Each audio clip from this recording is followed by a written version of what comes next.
नमस्कार, जोहार। आई चलते हैं झारखंड की ताज़ा खबरों की ओर, लेकिन उससे पहले अगर आपने अभी तक इस चैनल को सब्सक्राइब नहीं किया तो कर लें, जिससे कि आपको झारखंड की ताज़ा खबर रोजाना मिलती रहे।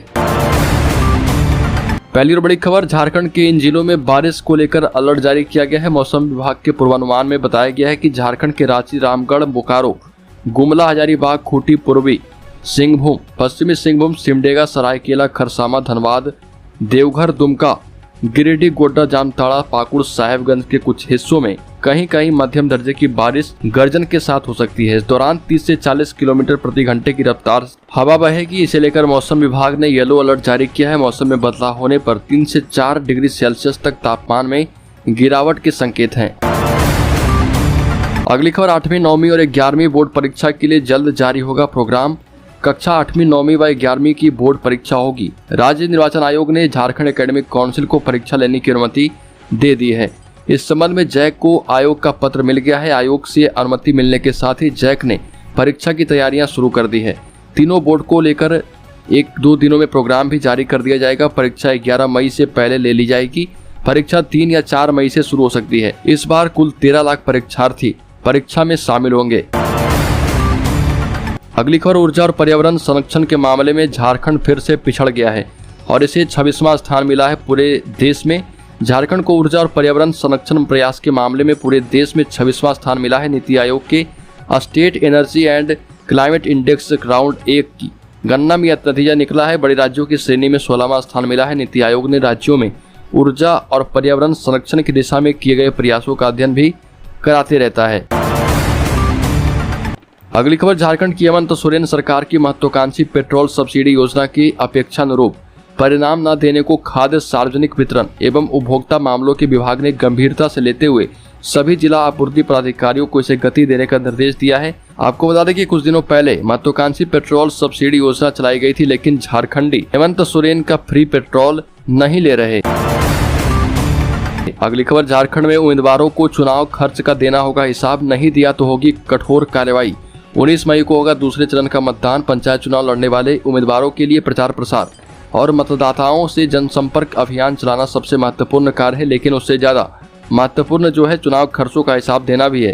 चुनाव खर्चों का हिसाब नहीं देने के कारण 2015 के पंचायत चुनाव में गढ़वा के दर्जनों उम्मीदवार चुनाव लड़ने से अयोग्य घोषित कर दिए गए थे, लेकिन इस बार भी इसी तरह की कठोर कार्रवाई की जा सकती है। अगली खबर, झारखंड में अब 400 यूनिट से ज्यादा बिजली खपत करने वाले उपभोक्ताओं को नहीं मिलेगी सब्सिडी। राज्य सरकार ने स्पष्ट कर दिया है कि कैबिनेट के फैसले के आधार पर 400 यूनिट से अधिक खपत करने पर सब्सिडी नहीं देने की व्यवस्था लागू कर दी गई है। कैबिनेट का फैसला संकल्प जारी होने के साथ ही लागू हो जाएगा, इसलिए इसे 1 अप्रैल से लागू करने की बाध्यता नहीं है। उल्लेखनीय है कि उपभोक्ताओं की ओर से अप्रैल में प्राप्त हुए मार्च के बिल में 400 यूनिट से अधिक खपत पर सब्सिडी शून्य किए जाने की शिकायत भी की गई थी। अगली खबर, राज्य में कोरोना से लड़ाई हुई शुरू। राज्य में फिलहाल क्षमता से 20% भी जांच नहीं हो रही है, लेकिन पूर्व में जहां प्रतिदिन 60,000 से अधिक सैंपलों की जांच हो रही थी, फिलहाल एक दिन में औसतन 7,000 लोगों की ही जांच हो रही है। बावजूद इसके मरीजों को एक दिन में जांच की रिपोर्ट नहीं मिल पा रही है। और अप्रैल की बात करें तो 1 अप्रैल को राज्य भर में 12,000 सैंपलों की जाँच की गई थी। अगली खबर, झारखंड होमगार्ड की बहाली में बड़ा घोटाला सामने आया है। 4 भाई बहनों के पिता एक हैं, वर्तमान पता भी एक है, लेकिन अस्थायी पता सभी का अलग अलग कर दिया गया है।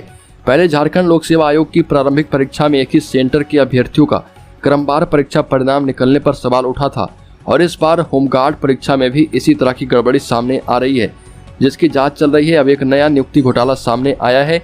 मामला है गृह रक्षकों की, और बहाली में पूर्व में जिस मेधा सूची को सवाल उठने के बाद झारखंड सरकार ने रद्द कर दिया था, नई मेधा सूची जारी करने का आदेश था, उस नई मेधा सूची में भी फर्जीवाड़ा सामने आया है।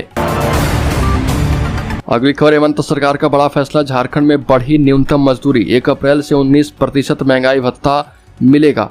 मुख्यमंत्री हेमंत सोरेन की अगुवाई वाली झारखंड सरकार ने बड़ा फैसला किया है। झारखंड में कामगारों को सरकार ने बड़ी खुशखबरी दी। अब 19% बीडीए के साथ उनकी न्यूनतम मजदूरी बढ़ा दी गई है। दैनिक मजदूर या दिहाड़ी पर काम करने वाले श्रमिक को रोज कम से कम 326 रुपये मिलेंगे। राज्य सरकार ने विभिन्न श्रेणी के नियोजनों में कार्य करने वाले मजदूरों के लिए लगभग 19% परिवर्तनशील महंगाई भत्ता निर्धारित किया है, और इससे राज्य में लागू न्यूनतम मजदूरी बढ़ गई है। अगली बड़ी खबर, 65,000 सहायक अध्यापकों को मानदेय मिलेगा बहुत जल्द। मार्च और अप्रैल का मानदेय सहायक अध्यापकों के खाते में भेजने को लेकर प्रक्रिया हुई शुरू। सहायक अध्यापकों के खाते में मानदेय की राशि बहुत दिनों से नहीं आ रही थी, जिससे सहायक अध्यापक काफी परेशान भी दिख रहे थे, लेकिन मिली जानकारी के मुताबिक बहुत जल्द सहायक अध्यापकों के खाते में उनके बकाये मानदेय का भुगतान कर दिया जाएगा। अगली बड़ी खबर, गीताश्री उरांव ने कांग्रेस पर बड़ा हमला बोला और कहा कि कांग्रेस अब झारखंड में बाहरी लोगों को लाकर उन्हें राजनीतिक चेहरा बनाने का काम कर रही है और ये बिल्कुल गलत बात है। कांग्रेस यहीं के लोगों को आगे बढ़ाए ताकि यहाँ के लोग झारखंडी की संस्कृति और सभ्यता को आगे बढ़ाएं। गीताश्री उरांव ने कहा कि बाहरी नेता झारखंड के लोगों के अधिकारों को कुचलने का काम कर रहे और नीति बनाने में जबरदस्ती अपनी नीति थोप रहे। अगली बड़ी खबर, जयराम महतो ने झारखंड के लोगों को भोले भाले लोगों की संज्ञा दी और कहा कि झारखंड के जितने भी लोग हैं वो विद्रोह करेंगे क्योंकि इनकी माटी को छीनने का प्रयास किया जा रहा है। जयराम महतो ने कहा कि हमारे पास इतना खनिज है कि हम पूरे देश को चला सकते हैं, जबकि हम खुद भी नहीं चल पा रहे और बाहरी यहाँ से लूटकर राजा बन रहे और हम मूलवासी जो है वो बस जस के तस बने बैठे हैं। जयराम महतो ने कहा कि सभी राज्यों की अपनी अपनी पहचान है, जबकि झारखंडी लोगों की कोई पहचान ही नहीं है। अगली बड़ी खबर, भूख हड़ताल पर बैठे पोषण सखी संगठनों का प्रतिनिधियों के अनुसार अब तक 2 बार सरकार और संबंधित विभाग को विशेष मांग पत्र देकर अपनी 5 सूत्री मांगों के संबंध में पत्र लिखकर याद दिलाया गया है कि झारखंड सरकार कोर्ट के फैसले आने से पहले ही पोषण सखियों को बहाल कर दे। इसी में हेमंत सोरेन की भलाई है, नहीं तो आने वाले चुनाव में अच्छा सबक सिखाया जाएगा। भाकपा माले विधायक विनोद सिंह ने इनकी मांगों के समर्थन करते हुए आश्वासन दिया है कि इस लड़ाई में पोषण सखियों की जीत निश्चित है और साथ ही साथ पोषण सखियों की सेवा स्थायी और वेतन बढ़ोतरी पर भी अब सरकार से लड़ाई होगी। अगली खबर, केंद्र सरकार ने कुछ समय पहले असंगठित क्षेत्र के कामगारों की मदद के लिए ई श्रम कार्ड योजना की शुरुआत की थी। इस योजना से बड़े स्तर पर असंगठित क्षेत्र में काम करने वालों को लाभ मिल रहा। ई श्रम कार्ड योजना के तहत रजिस्टर्ड लोगों को केंद्र सरकार से तो लाभ मिलता ही है, इसके साथ ही राज्य सरकारें भी समय समय पर अपनी ओर से पैसे देती है और विधानसभा चुनाव से ऐन वक्त पहले ही सभी राज्यों को ये निर्देश दिया गया था कि कामगारों के खाते में 500 रुपए हर महीने दिए जाएं। अभी तक देश में कुल लगभग 27 करोड़ ई श्रम कार्ड इशू किए जा चुके हैं। इन सभी को अब लाभ देने की तैयारी केंद्र सरकार कर रही। अगली खबर, झारखंड के संविदा कर्मियों के साथ हुआ धोखा। मुख्यमंत्री हेमंत सोरेन ने सत्ता में आते ही संविदा कर्मियों को नियमित करने की घोषणा की थी, लेकिन विभागीय हीला हवाले के कारण यह मामला अभी तक अधर में लटका है। हालत यह है कि अभी तक कई विभागों से संविदा कर्मियों की पूरी सूची भी नहीं सौंपी गई है। इसको लेकर कई बार कार्मिक विभाग से पत्राचार भी किया गया है। एक बार फिर कार्मिक विभाग की पहल पर इससे संबंधित कमेटी की बैठक हुई है और इस बैठक में एल खंग्याते की अध्यक्षता में आयोजित बैठक में कार्मिक सचिव के अलावा वित्त और विधि विभाग के सचिव भी मौजूद हैं। अगली खबर, झारखंड के रसोइया संघ ने मानदेय को लेकर उठाई आवाज। झारखंड विद्यालय रसोइया संघ की बैठक साहिबगंज ब्लॉक मैदान में हुई। अध्यक्षता निर्मला देवी ने की। बैठक में सदस्यता प्रभारी पूर्णिमा कुमारी ने मुख्य रूप से भाग लिया। वक्ताओं ने कहा कि साहिबगंज में रसोइयों का बकाया मानदेय दिया जाए, संयोजिका को सेविका की तरह मानदेय मिले। जिला प्रशासन से मांग की गई है कि रसोइया का 60 वर्ष पूरा होने की पर उसकी जगह पर रसोइयों की आश्रित की नियुक्ति की जाएगी। बकाया मानदेय का भुगतान पंचायत चुनाव के पहले नहीं किया गया तो चुनाव कार्य में भाग नहीं लिया जाएगा।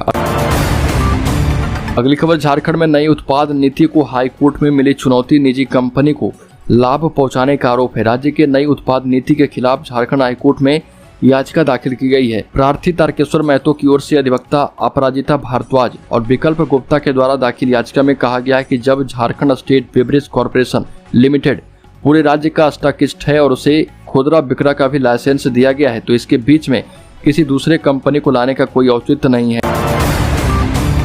अगली खबर, देश भर में पिछले कुछ दिनों से बढ़ रहे कोरोना के मामले में बीते 24 घंटे में 80% उछाल दर्ज किया गया है। दिल्ली में अकेले 1009 कोरोना वायरस संक्रमितों की पहचान की गई।